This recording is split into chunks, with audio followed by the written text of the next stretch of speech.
Good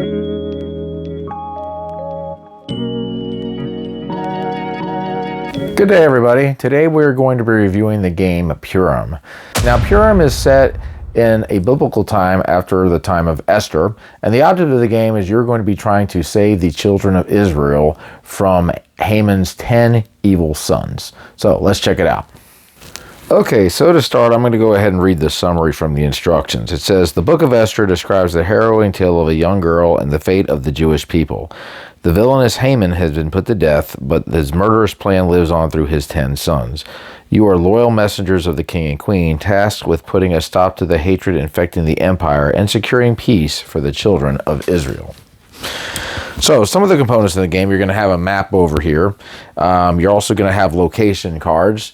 And I already have the game set up. And the way you set the game up is you're going to draw 5 of the location cards. And you're going to put a Son of Haman token. And there's 10 of these on the different locations, along with a black cube. Now, you're going to be trying to get rid of these black cubes. You're going to go ahead and draw 5 more locations and put the messenger tokens on there along with a gold cube.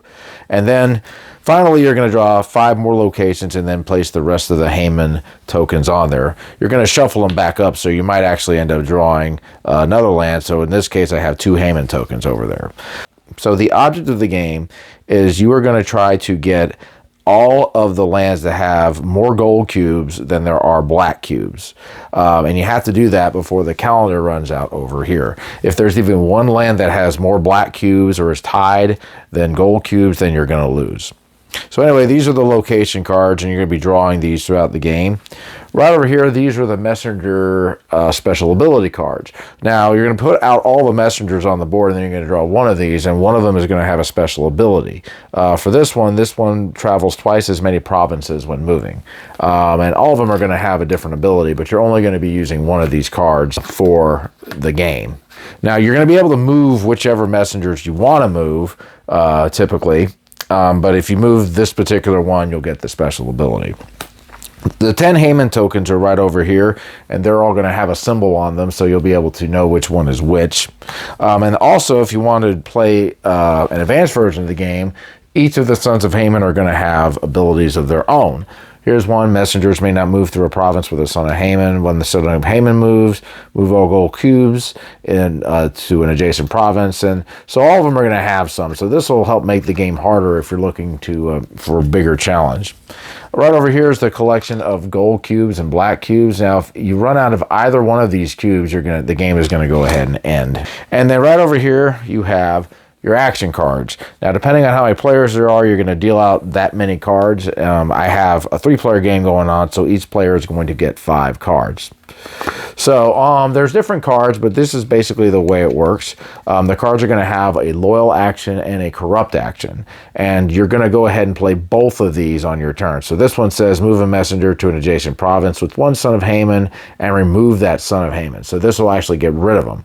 But then after that, you're going to have to do the corrupt action, which says move all sons into one province, adding a black cube to each province traveled per son. Now, the end effect is going to be used after everybody is down to the last card. When that happens, you're going to go ahead and play the end effect. So let's just do an example of how this works here. So let's say it's my turn. I start, and I've got 5 cards over here. Now these cards are also going to have a number. When you play these cards, you're going to play them face down, and then you're going to reveal them, and you're not going to be able to talk to each other while you're doing this, and whoever has the lowest number is going to start. So let's just say these are the 3 cards that were chosen. First, loyal action. This one says place up to 3 discarded province cards back on top of the deck face up. Right now we don't have any, so we're not going to do that. This one says add a black cube to the province shown on the top of the deck. So right now it's Judea, so I'm going to go ahead and place a black cube there. Okay, here's Judea, so I'm going to place a black cube here. So now I'm going to have to try to see if I can get rid of that. So then we'll go to the next one. Next one is 16. This one says move a messenger up to 2 provinces to a province with only one Son of Haman and add 2 gold cubes. So what this means is I'm going to move there and then add 2 gold cubes to it. So let's see. I got a let's see, I've got this one. I'll move the red one over here, and then I'm going to go ahead and add 2 gold cubes. So right now, I've got more gold cubes in black. But now I'm going to have to go to the corrupt action, which says move all Sons of Haman in one province to the top province card, adding a black cube to each province travel per son. Okay, so once again, Judea is the top card, and Judea is over. There's Judea. Okay. Move all Sons of Haman in one province to the top province card. So essentially what you can do is you can pick which one that you want to do. If I ended up picking this one, I would have to put a black cube on every land that I pass through. So let's just say for some reason I picked this one. So I'd go here and then here. I'd place a black cube over here to say that I passed through. And so I'll go ahead and place one over here. And then it says discard the province card. So this one's going to go ahead and get discarded. We'll go to the next one. This one says each player may choose to discard one action card and then draw an action card.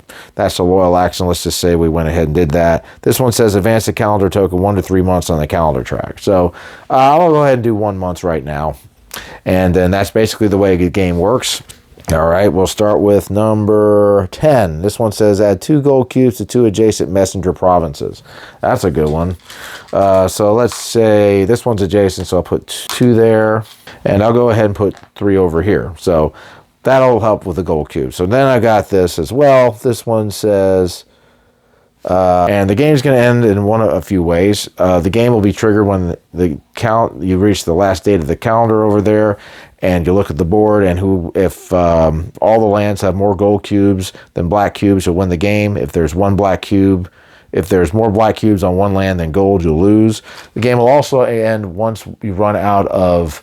The game will also end once you run out of one of these cubes of one color. So anyway, that's the game Purim. Purim reminds me a little bit of Pandemic. I know the maker of the game loves Pandemic. He's made the game Kings of Israel, which I've yet to play, but I really want to play, which plays some like Pandemic, but it's its own game. And this game is the same way. The setup does remind me of Pandemic, where you're drawing cards and you're setting up the meeples and everything like that. But it's definitely different because you have to follow a good action and a bad action on the card that you play.